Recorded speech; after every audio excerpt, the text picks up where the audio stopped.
These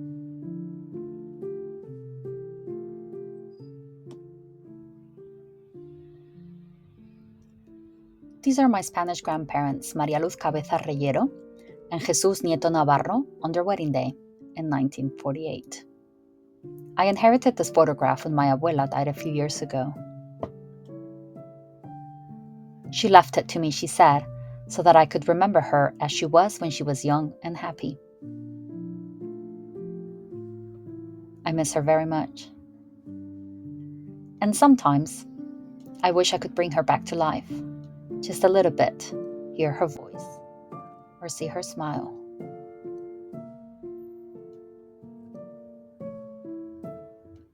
And why not?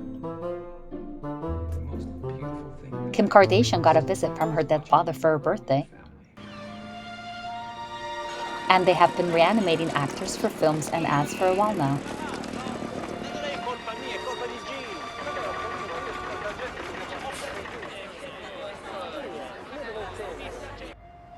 In honor of the 40th anniversary of Bruce Lee's death, Johnny Walker commissioned a digital reanimation of the martial arts master.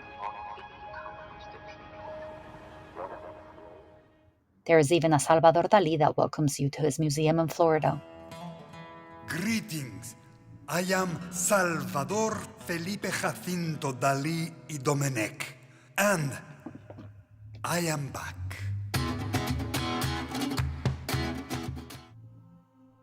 So I asked myself, if Kim can do it, why can't I? AI is now making it possible.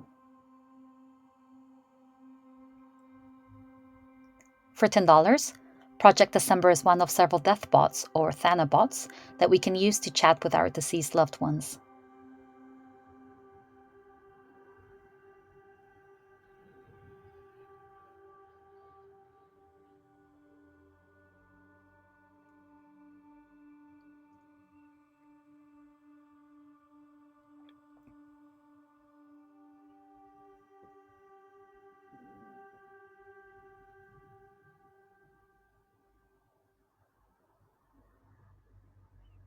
Reactions have ranged from enthusiastic to critical, and rightly so.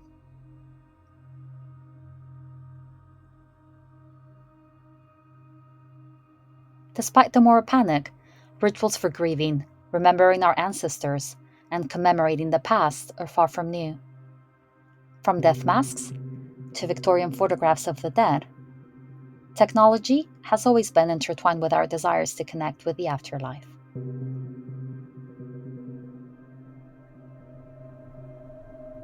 The invention of the phonograph in the 19th century, for example, was behind the rise of spiritualism and seances during the same period. Necromancy, the art of conjuring the spirits of the dead, has a long history. And today, digital necromancy involves different practices. During the pandemic, there was a mini storm on Twitter when genealogy company MyHeritage launched Deep Nostalgia. Deep Nostalgia was advertised as a tool to reanimate photographs of our deceased ancestors. You add a photograph, press a button, and voila!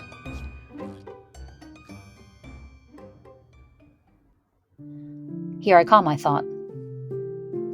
But there I was, sitting at my desk ready to press the animation button, when I couldn't bring myself to do it.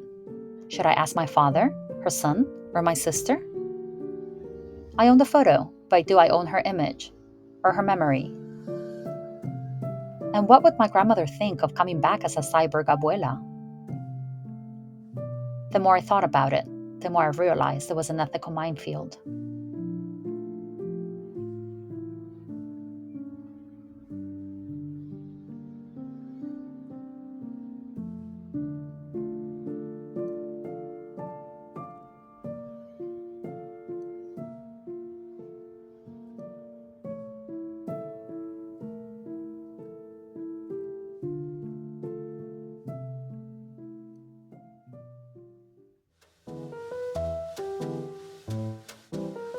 This is what we investigate in Synthetic Pasts.